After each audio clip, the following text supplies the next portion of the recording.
This is the Muddy Boots Podcast, a podcast for those who have been or are stuck in the mud. Building a community of those who are with each other all the way. Well, welcome to the Muddy Boots Podcast. My name is Matt. I'm Roger. And we're your hosts, and we are excited today because we have a special guest. Yes, we do. We have Tyler Wright, the president and CEO of the YMCA of Columbia-Willamette. Why do you say it like that? Brought to you by, what?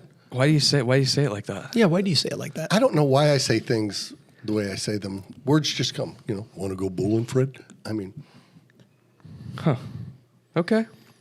How would you like me to say I don't care. I guess you're going to say it how Hi, you're this say is it. Tyler Wright. He's the president and CEO of Columbia-Willamette. I think I kind of liked it the first way. I did the first way too. Yeah. Okay. Okay. All right. Good. We'll go with the first one. Yeah. Good job. You want me to do it again? Nope. All We're right. all caffeinated up today, as you can tell. And this is not product placement. We've had right? No, we've had this on we've done LaCroix, we've had Starbucks on. No. Yeah, we're good. At some point, maybe they will sponsor us, Maybe. but probably not. No, I doubt it. So today we're actually going to be talking about the origin of the Muddy Boots podcast in a way. Oh, it is. Yeah. Yeah, because we're going back to what even formed this whole thing and why this came to be. Yeah. So I guess before we jump into that, I'd love to hear, Tyler, just from you, what's your origin story with the Y? How did you come to be with the YMCA? What's your love for the YMCA? Where does it come from? Just tell us a little bit about you. Well, thanks, guys, for having me. It truly is a thrill to be here with you. Yeah. So, as some of you know, I actually was a professional actor. Went to USC on a performing arts degree, graduated, pursued professional acting, and it was really around late 1986, early 1987, where I began to just feel that this is not what I wanted to do anymore. And I had one of those stereotypical auditions in a casting director's office where you walk in and the casting director is every bit of the character you might have seen in some sort of comedic movie. Right.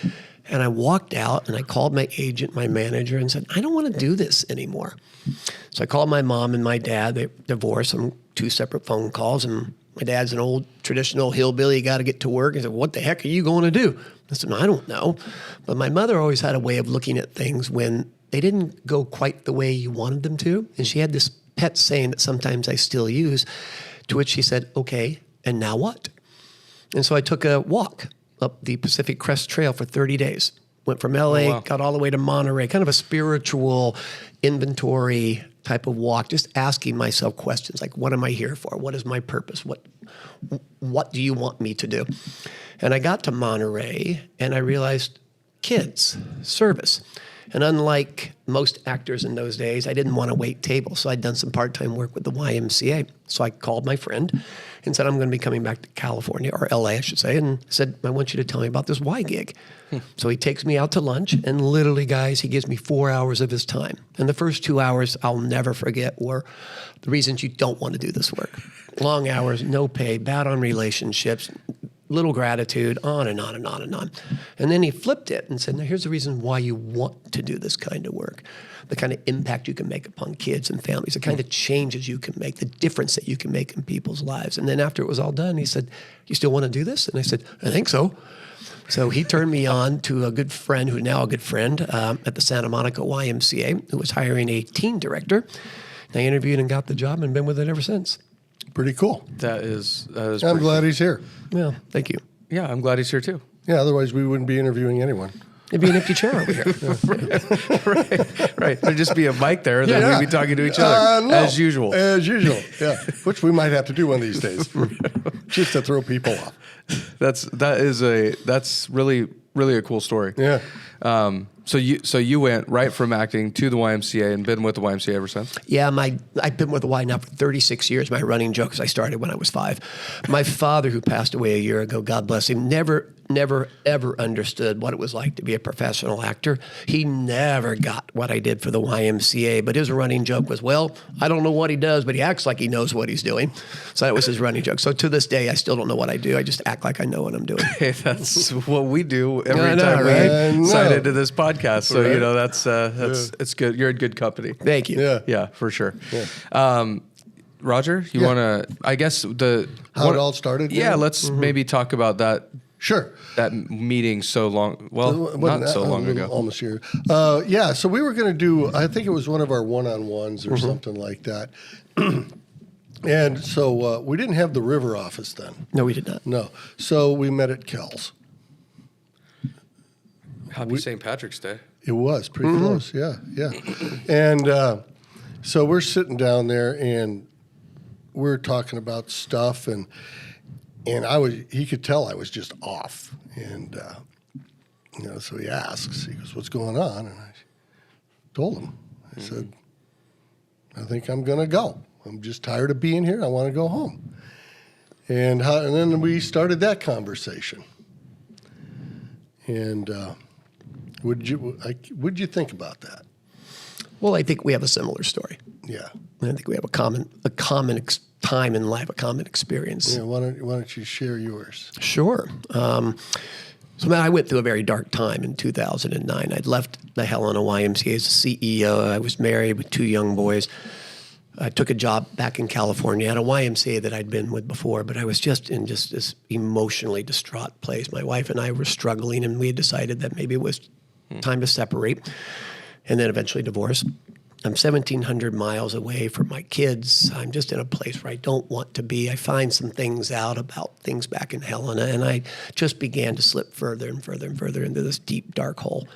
And I finally eventually went to see a therapist who essentially got me in front of a psychologist who essentially prescribed sleeping pills to help me sleep.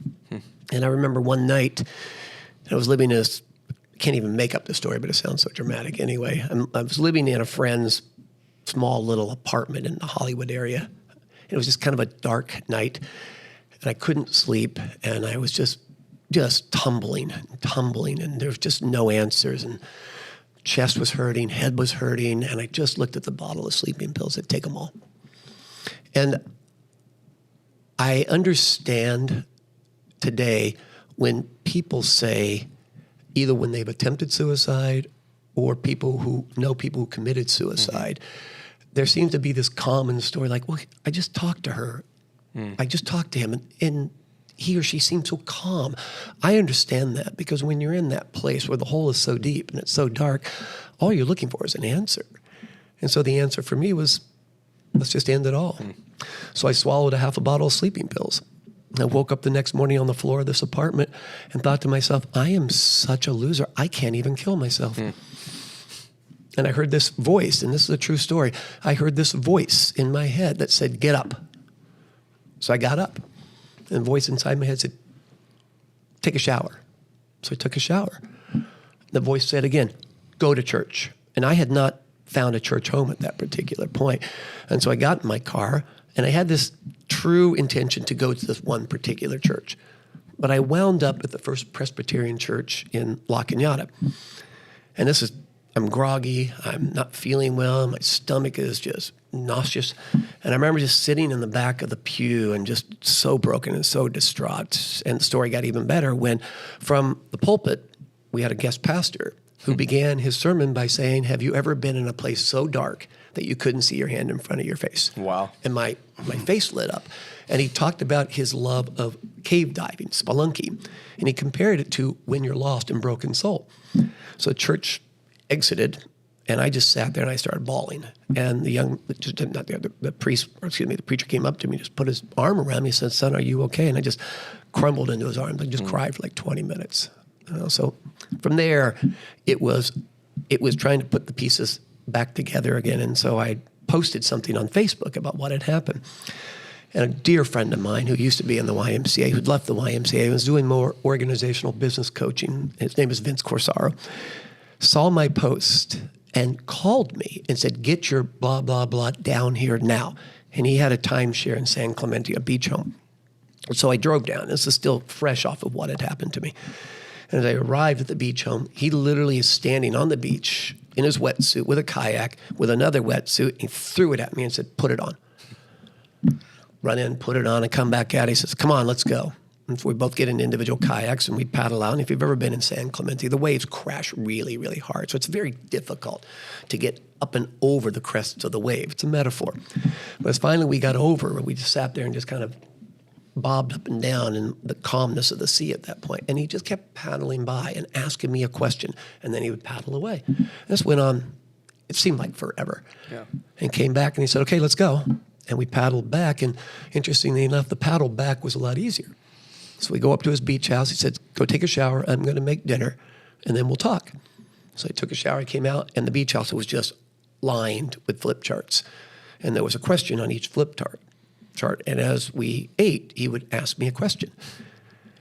He then just took me apart. Literally, it was a 24-hour vigil, no sleep. He just literally ripped me asunder. Wow. To try to discover what was truly going on and what I learned from that and the coaching he gave me over the last couple of years, that I truly wasn't in love with me, that I had found love through others. I'd found solace through others. I'd found acknowledgement, appreciation through others. And I really didn't appreciate myself, and I didn't love myself. It was a long, hard 2-year journey that I would tell people I would never want anybody to go through it, but I wouldn't have traded any day of it.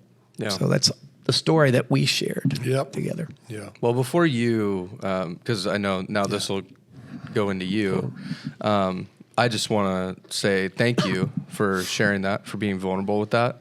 That's really what this podcast is about, obviously. Yeah. But also just for somebody, in your position. And I think that is an amazing leadership characteristic that not very many people have these days. And so I appreciate that about you, that you're willing to share that part of your story. Because, that helps so many people not only connect with you as a person, but if they're in that deep hole too, which obviously leads to what happened that day with you guys. Right. And that's the thing, we've talked about this before, but I also want to agree with you, is in leadership positions, it's to be open and vulnerable. We've talked, it's scary because people can take that and they can ruin you with it if you want them to, I guess, or let them. And just getting to the point where you go, you know what? I know my story can help somebody else, because so often the enemy's going to say, you're the only one going through it. There's nobody understands you. And find out that there's a lot more commonality out there than one would think. Right. And so, I appreciate it. And I had the same thing. I had gotten to the point where I had convinced myself that I was unlovable, not worthy of love, and I would die utterly alone.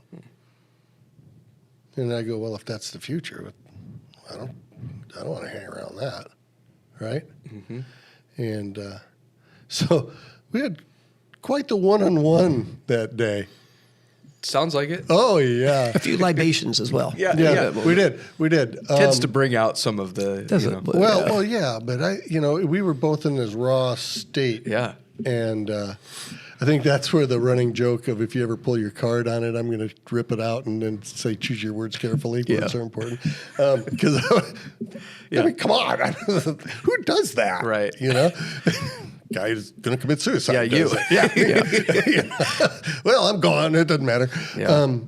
And so then we get to the point finally, and Tyler looks at me and goes, well, go do it then. Just go do it. And it made me stop and think. And then we walked through why aren't you going to do it? And it got to the point where actually I realized I was lovable. And people do love me. And so it was that piece in there, right, that got us going. And then him telling me because the Daily Bread for Ragamuffins, he had me turn that into basically the Muddy Boots stuff.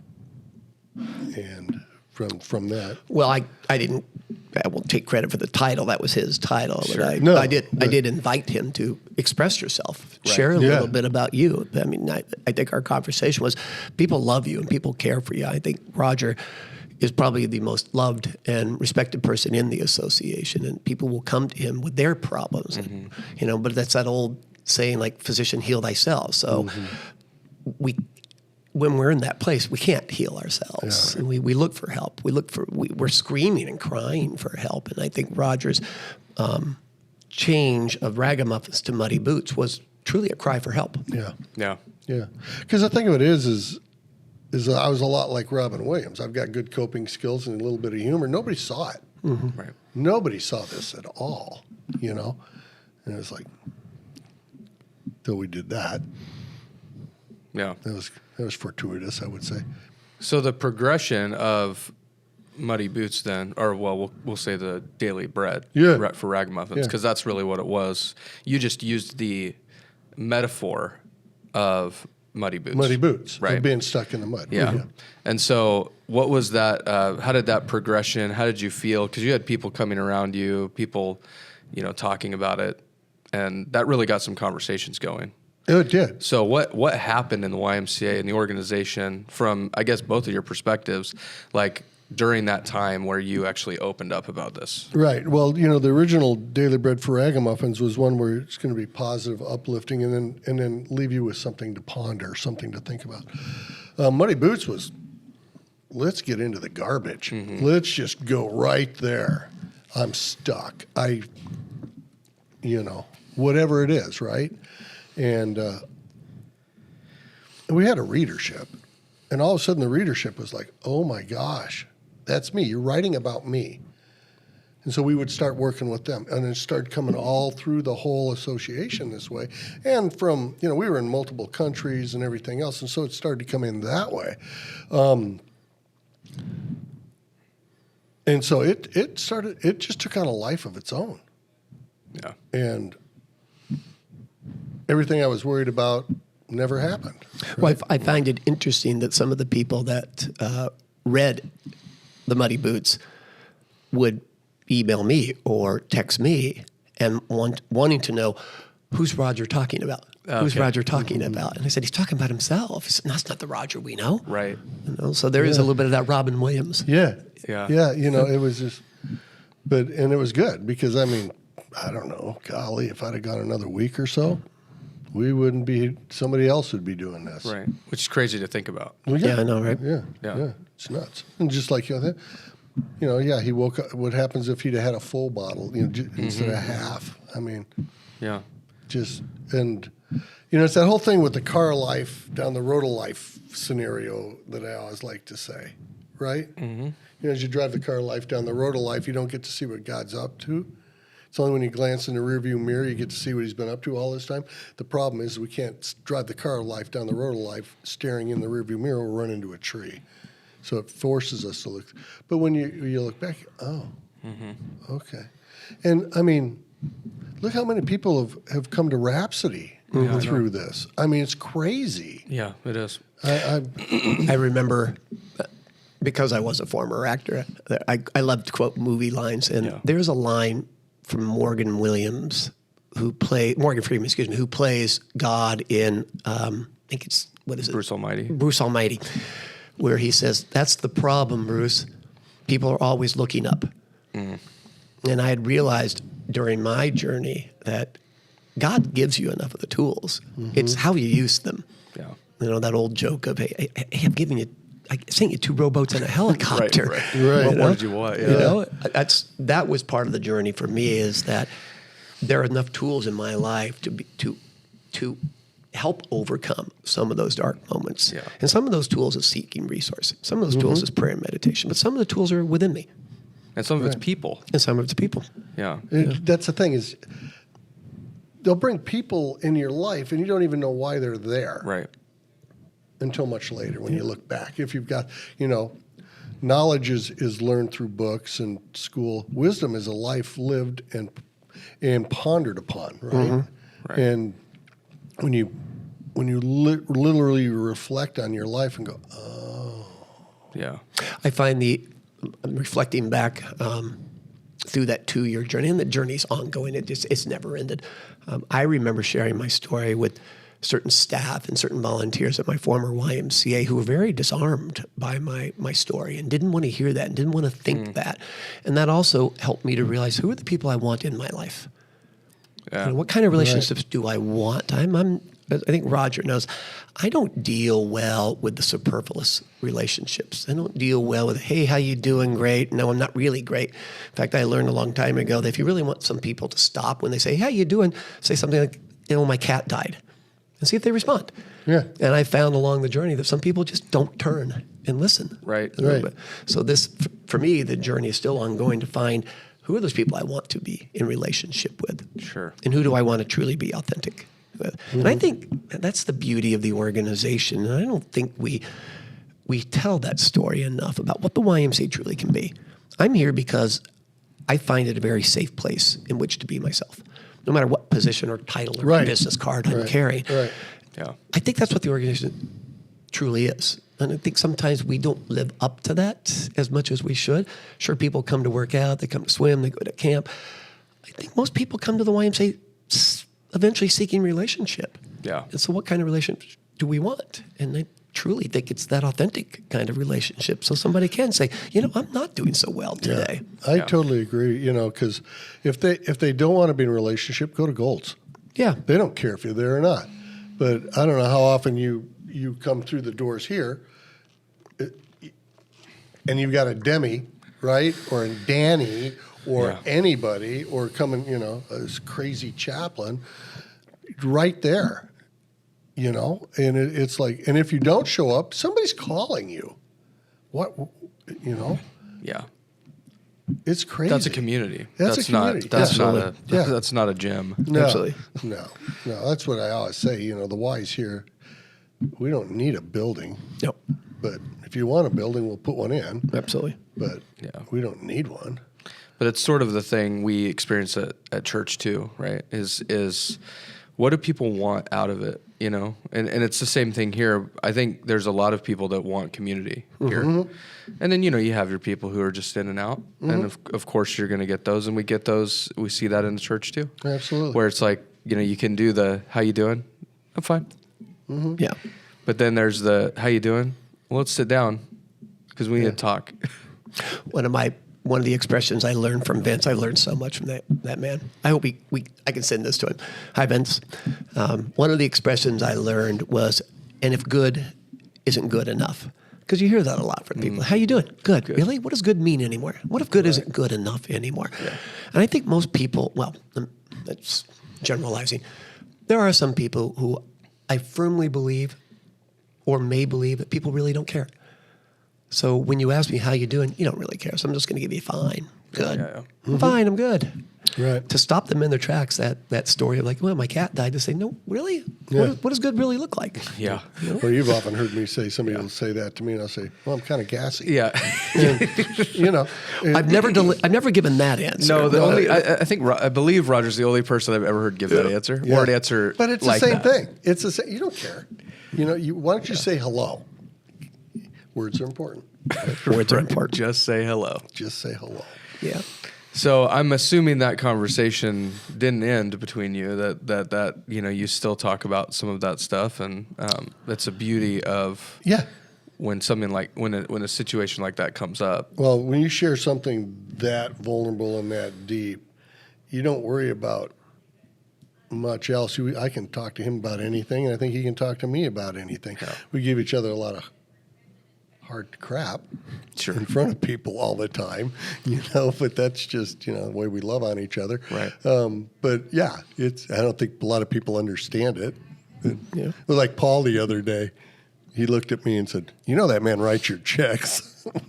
I learned a long time ago, before the journey that we discussed, I learned a long time ago from a great mentor of mine who said to me, don't make me be the CEO.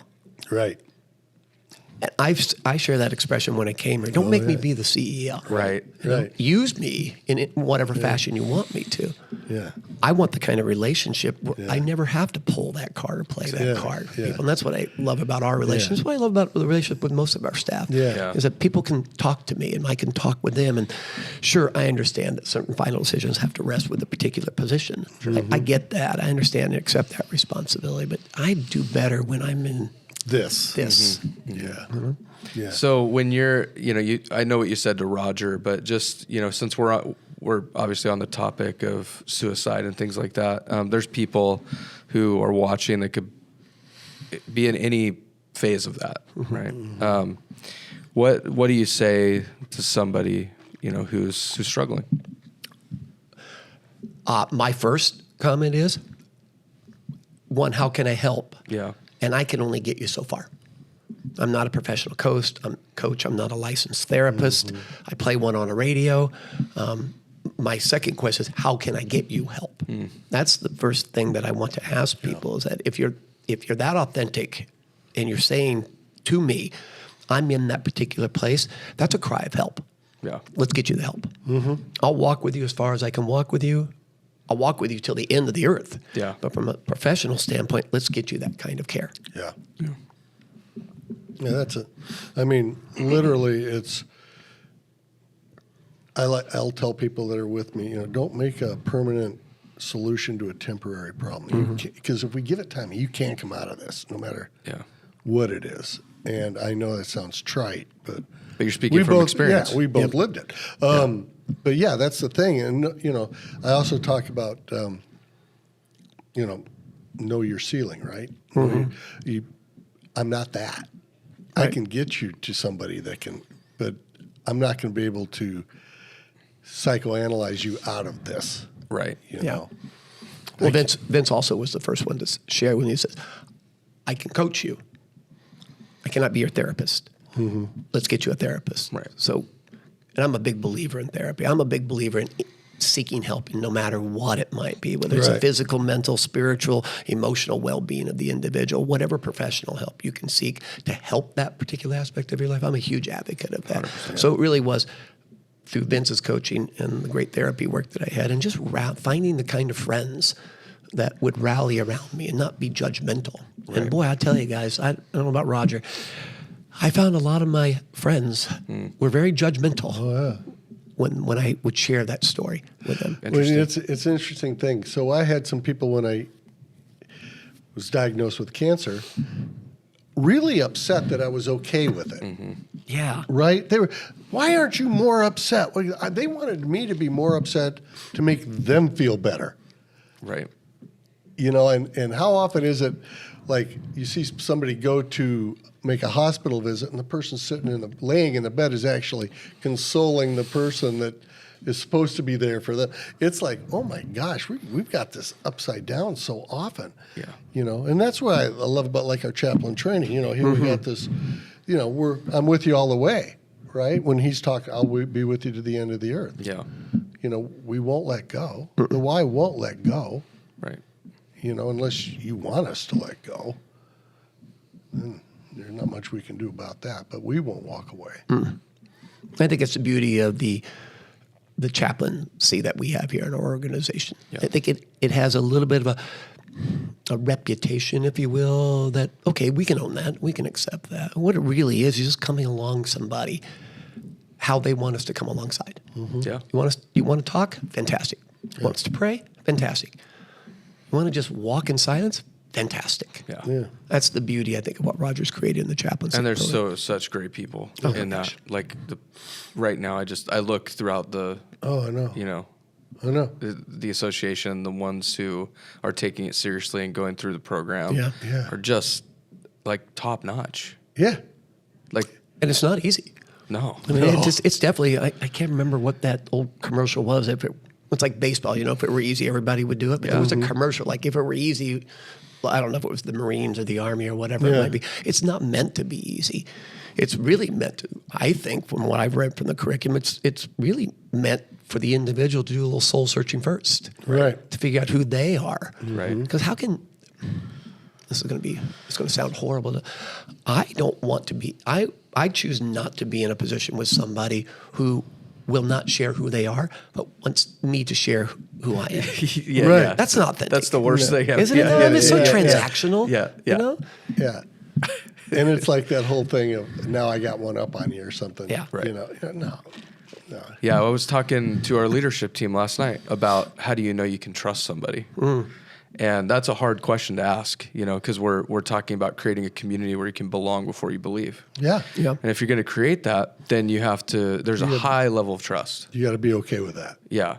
And so, you know, talking through that and hearing some of the answers and even searching my own self, what does it take for me to trust? Like, how do I know it's okay? We were eating some Costco sandwiches or something. How do I know it's okay to eat this? I know, right? And you know, there's things that come to mind, like, you know, the consistency and trusted from other people that you know, and all those types of things. But there's this faith step that it takes to trust somebody. It's like taking an airplane ride. Absolutely. My goodness, you walk into that fuselage and you essentially say, I don't know who's up there, No. but I just put my life in your hands. Literally. Yeah. And why am I sitting next to a baby? Exactly. That's Well, I a never different think that question. way, though. but okay, yeah. It's you a know, different I know, question. but it's the moment Yeah. you go, Yeah. Maybe I don't really trust the airline because they put me next to the baby. Is that what you're thinking? Sure. Yeah. Why not? Well, you can still trust them, I Okay. think. It's very hard to trust somebody who, and I think we can tell if someone's being authentic or not. Yeah. I mean, some people are better at it than others of, you know, being false. I don't know what you'd call it, but falsely authentic, I guess. Wearing a mask. Yeah. That whole mask thing. Yeah. And we've known people, I think both of us, who have talked about how authentic they are or want to be. But the truth is they're not very authentic, you know? Well, the people that talk about being authentic personally, Yeah. if they've got to talk, it's kind of like, It's like, trust me. yeah, it's like, yeah. Fair and unbiased. The worst news. expression Yeah. in the English language. Fair Trust and me. unbiased news. Oh, Yeah. okay. Yeah, if Yeah, you got to right. say it, maybe not. You know? But, you know, Yeah, people, when people tell you are, now that's a different thing, for sure. you know? For So, sure.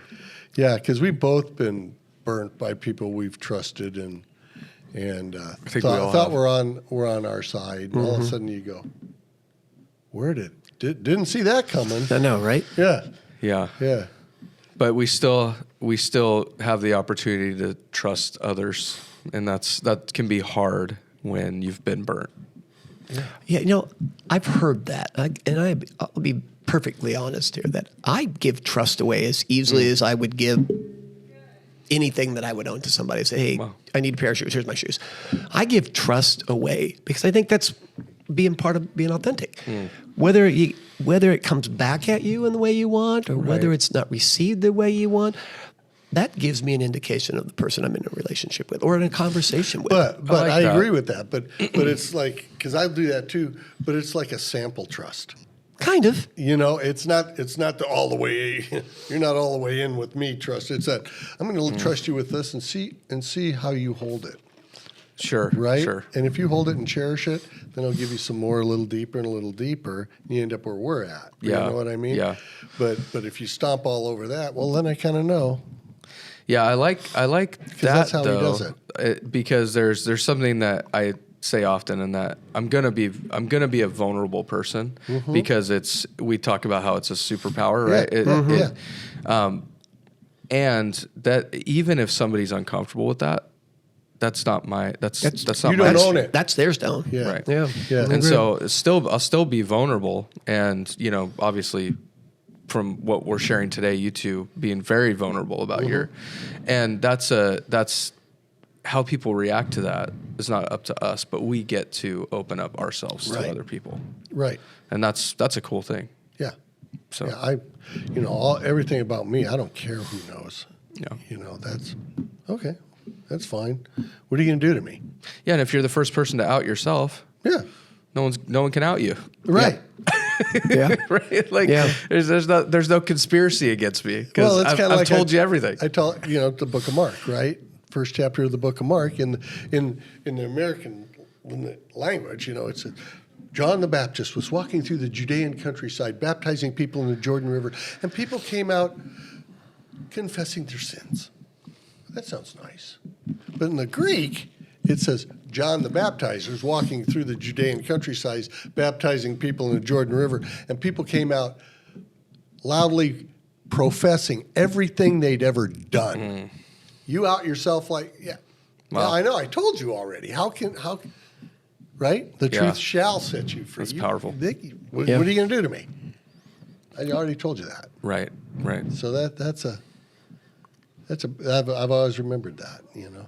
I think there's something also about being vulnerable and being authentic. And I don't mean it in the way I'm going to say it. It gives the individual no place for them to find gray. Yeah. You know? Right. Yeah. You know, I gave you everything. Yeah, there's no closet there. You know who right? I am. Yeah. Yeah, exactly. Yeah. Exactly. Yeah. No wiggle room, if you will, for somebody who wants the dirt or looking for the dirt. And there are people out there that are looking for that. I gave you everything. Yeah. You know, well, did you know? I gave you everything. Well, people have a hard time with you and me having a one-on-one in Kells. Well, that is true. You know, I mean, they'll go, what? That's a great place to have a one-on-one. I think they're, yeah. That was my first time there. Yeah. Oh, really? Place, yeah. It's a cool place. It is. Very cool place. We got a better place now. It's on the river. Oh, yeah. You know, watch stuff go by.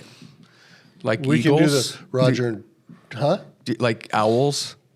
Owls. Yes, like owls. Squirrels? Squirrels. Yes. Yeah. We're the biggest squirrels in the organization. So what are you saying? We're watching each other? Is that what you're trying to say? Hey, it came out of your mouth, not mine. Do So you know how you spell ADHD? how's that? TYLERROGER. What? What? Yeah, no. Yeah, so I mean, we do. And we do the Tyler Rogers show, and the waitresses all get like, are they going to leave now, please? No. We were talking relationships, and in my position, as I shared earlier, I work better when I have that kind of relationship with an individual where we can sit down and we can chat. And sometimes it's maybe not the calmest of conversations. Sometimes it's a little vocal and a little loud. Yet through it all, we all know it's coming from a place of love. Mm-hmm. I just had a meeting with a board member last Thursday. It literally was to talk a little bit about his or her annual contribution to our Y. It literally was an hour and a half conversation of him telling me everything I've been doing wrong and really kind of beating me up left and right. And I walked out, as we all did, walked out a little broken, a little irritated, and yet I thought about it a little bit later, and I texted him and said, I just want to thank you for that kind of conversation that we can have. I thank you for our relationship, and I will do better. And his response back was, well, you better. And then he came back and says, and I love you. I think that's where we do our best work. Yeah. You know, and I agree. whether it be in a work environment, whether it be in a home environment, whether it just be walking in a parking lot, being in that kind of place where you can look at me and I can look at you, and you can say whatever you want to me, and I know how it's going to land. Mm-hmm. You know? Yeah, and powerful. when you have that, we work on this all the time. And one of the things we need to get Eddie in out here one of these days. Doing this, Yeah, it'd be great. Is because we have that relationship, and we get to the point where you realize they're doing their best. I don't care if you make a mistake. Just don't make the same mistake twice. Let's look for a new mistake to make. Yeah. I mean, it's like, let's learn from it and go. There are times, though, I'm okay with somebody making the same mistake twice, because everybody falls. Yeah. Sometimes people fall repeatedly. There does come a time I'm going, okay, what are we learning here? Yeah, Sure. right? Yeah. Right? Yeah. Yeah. What is that old expression? If at first you don't succeed, try second base. See? Yeah. Yeah. Lots of sayings. Oh, yeah. I'm learning a lot of sayings today. I am full of them. That's what I. So anything else from you, Roger? And then I'll ask. No, you. I just truly appreciate this guy, and we I know got you. we know we've got a lot of work to do, and we're going to go do it. And hopefully, if somebody is watching this and has something they want, let us know. Please. Because we'll just. I know we've got some other people that have reached out and want to be on the podcast. So we're going to get them on. Yeah. But it's that's what we need to do. Because the more we talk about this, the more out in the light it becomes, And the more people understand that this is a place where we can be. The YMCA is a place where absolutely. you can be real about your struggles, and we're here to walk with you. And we've got a huge landmass that we cover. Yes, we do. And so we've got a lot of opportunity to help a lot of people. And I think that's probably one of the best things I can think of. This is just getting the word out there. But Yeah. we're in a lot of different places. We can do a lot of different things. So It's good. Tyler, any last words or? Oh no, I've said a lot of words. No, Yeah. I appreciate this. I appreciate both of you. I appreciate the relationship that we have, and I appreciate the work you're doing. And the more that we can have these kind of conversations, I think the better the world becomes. Agreed. Totally agree. And you just watch things that are on TV, and you see what's going on in the political climates, and you see what's going on just across the globe. And all I think about is, boy, if we could just sit down and put all the noise aside and just have a conversation, an open conversation, and really ask, I'd really like to get to know you. What's going on with you? Right. yeah. We'd be in such a better place. But anyway, I appreciate the true. time, and thank you for inviting me to come. Yeah. No, thank you. And thank you for your leadership at the Y, and for just the culture that you're creating, and that you're fostering, and together. I know there's just so much good that's being done. So continued success in that, of course. Thank you. I wish we could see your play. Oh yeah, We didn't talk about your play. Well, we can't see your play. So you're still acting. That is one thing we didn't talk about. But you still act a little bit, right? You do some stuff. I act like I know what I'm doing, according to my father. When I walked away from theater, I don't know how much time we have left here, but when I walked away from theater, I'm that kind of cold turkey guy. Yeah. Okay. Like if I'm going to stop, and I did. If I stopped drinking soda, I just stopped drinking soda. Stop eating red meat, I just stopped eating red meat. I walked away from theater. I walked away from theater and just really invested myself into the Y. It really wasn't until years later that I realized I find joy in theater. I find joy being around theatrical people. And so when I came to Portland, I still had that intention of, I want to find a theater community. Okay. I don't desire to work professionally anymore. I don't want to get paid. I think you lose a little bit of the sense of joy sometimes. Yeah. Pandemic got in the way a little bit. And so the show that we're referring to is a children's show that's being performed on 5 Portland public school campuses over 5 consecutive Thursdays. It was a theater company formed by a gentleman who was a history teacher who left teaching but wanted to keep teaching kids history. Okay. And so when we talked, he said, "You're probably old enough, Tyler, to remember Schoolhouse Rock." And I said, "Oh, yeah," because that's kind of what our show is. It's a 70-minute production. It's uplifting, but it's historical to our kids. So it talks a little bit about the day when Columbus arrived to the point when we signed the Declaration of Independence. It's really fun. So That would be fun to see. Yeah, we won't get to see it. I'm kind of bummed. yeah, unfortunately, we learned last night in rehearsal that it's only open to the kids at the schools that we perform. makes sense. Something else, I guess. Yeah, it makes sense. So really fun. Really fun. Well, That's all right. yeah. Yeah. Well, thank you. My again pleasure. Thank for you. being here. Roger, thanks for your friendship. Thanks for Yep. being here. Yep. Thank you. And thank you for tuning in. We just would ask that you like, subscribe, share, all those good things. And comment below, if you will, and just let us know, if you just any questions you have that you want us to talk about, anything that, you want to come out with and be vulnerable with, and, we can support you in. And yeah, till next time, have a great week. See ya.